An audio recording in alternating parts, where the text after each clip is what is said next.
नमस्कार बंधुरा सुमी किचेने सबाइके स्वागतम। आशा करी सबाई भालो आछो, आमिओ भालो आछि।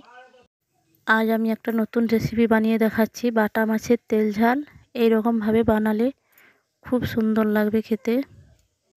एखाने आमी 1 केजी परिमाण बाटा माछ निये निয়েছি। माछगुलो परिष्कार करे केटे धुए निয়েছি। এখন নুন হলুদ মাখিয়ে কড়াইয়ে তেল দিয়ে মাছগুলো ভেজে নিচ্ছি। আমার কড়াইটা ছোট হওয়ার কারণে 3টা 4টা করে ভাজবো।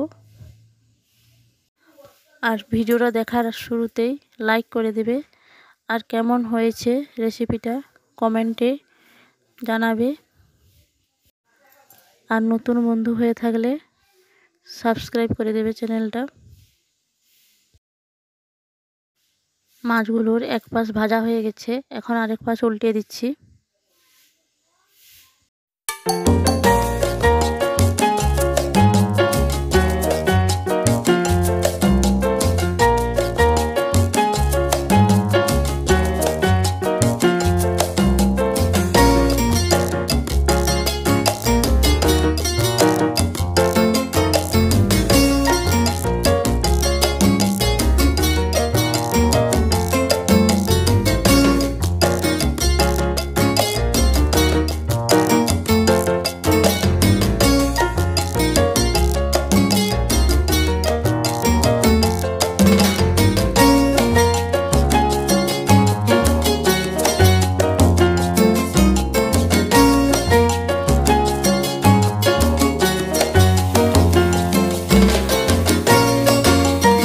তো আমি সবগুলো মাছ এইভাবে ভেজে নিয়েছি।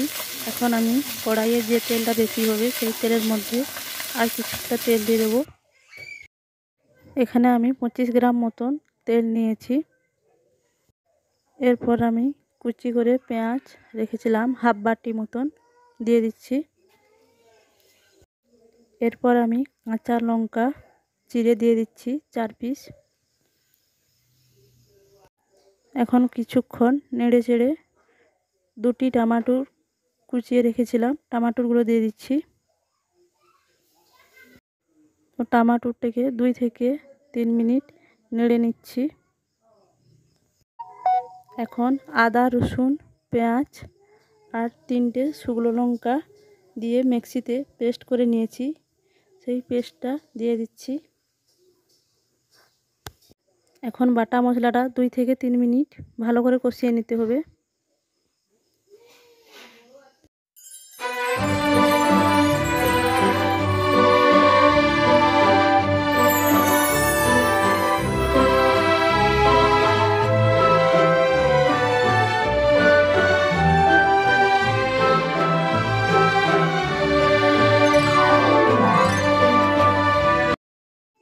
দুই থেকে 3 মিনিট কষানোর পরে টক দই 3 চামচ পরিমাণ চা চামচের দিয়ে দিচ্ছি। টক দইটা দেওয়ার কিছুক্ষণ আমি নেড়ে নিচ্ছি।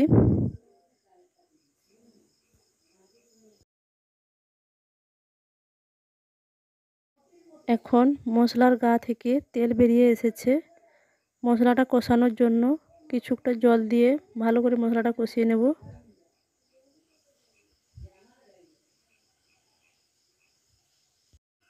বন্ধুরা হলুদটা আমি দেখাতে পারিনি, 1 চামচ পরিমাণ হলুদ দিয়েছি, তার জন্য দুঃখিত।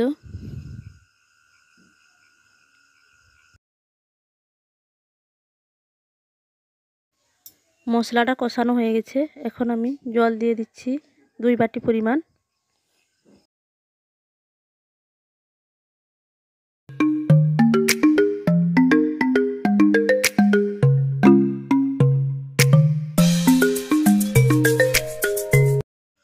এখন আমি নুনটা দিয়ে দিচ্ছি, 1 চামচ পরিমাণ নুন দিচ্ছি। আর ঝোলটা ফুটে আসলে মাছগুলো ছেড়ে দেব। তো দেখতেই পাচ্ছ বন্ধুরা, মাছগুলো আমি একটু কড়া করে ভেজেছি। এখন ঝোলটা ফুটে এসেছে, মাছগুলো দিয়ে দিচ্ছি।